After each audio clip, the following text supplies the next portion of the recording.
Jésus dit: la foi est une force qui entraîne, et la pureté un chant qui séduit. Vous en avez vu le prodige. Le mariage doit être une école d'élévation et non de corruption. Ne soyez pas inférieurs aux animaux qui ne corrompent pas l'action d'engendrer par d'inutiles luxures. Le mariage est un sacrement. En tant que tel, il est et doit rester saint pour ne pas devenir sacrilège. Mais même si ce n'était pas un sacrement, c'est toujours l'acte le plus solennel de la vie humaine, et ses fruits vous rendent presque semblable au Créateur de toute vie.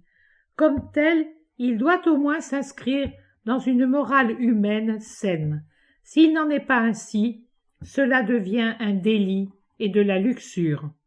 Deux personnes qui s'aiment saintement dès le début, cela est bien rare, car la société est trop corrompue. Mais le mariage est une élévation réciproque, c'est du moins ce qu'il doit être. L'époux le meilleur se doit d'être source d'élévation, et ne pas se borner à être bon, mais tout faire pour que son conjoint parvienne lui aussi à la bonté. Il est une phrase du Cantique des Cantiques qui explique le pouvoir de la vertu. Entraîne-moi sur tes pas, courons. Nous courrons derrière toi à l'odeur de tes parfums. Le parfum de la vertu.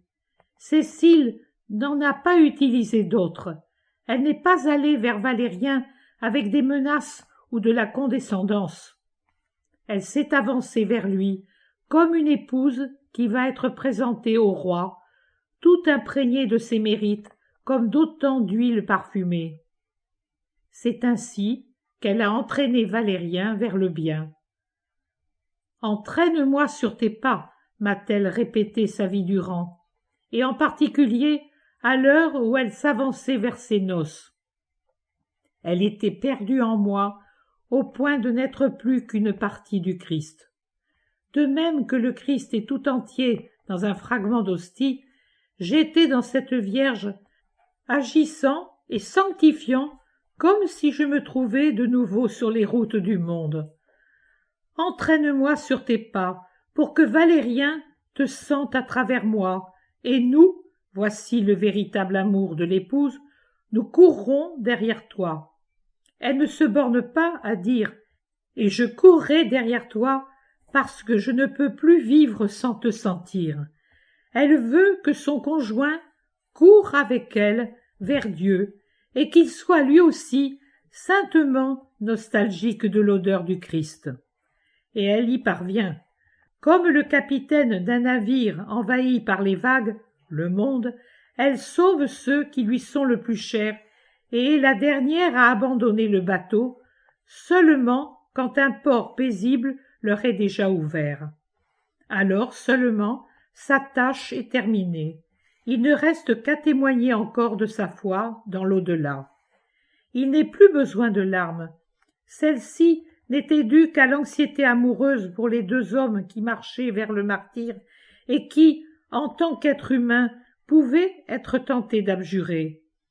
À partir du moment où ils sont saints en Dieu, il n'y a plus de larmes, mais tout est seulement paix, prière et cri muet de foi, je crois au Dieu, un et trine. Quand on vit de foi, on meurt avec un rayonnement de foi dans le cœur et sur les lèvres. Quand on vit de pureté, on convertit sans avoir à beaucoup parler. L'odeur des vertus transforme le monde. Certes, tous ne se convertissent pas, mais les meilleurs le font, et cela suffit. Lorsque les actions des hommes seront connues, on verra que, plus que les prédications grandiloquentes, ce sont les vertus des saints disséminées de par le monde qui auront servi à sanctifier. Les saints sont les amoureux de Dieu.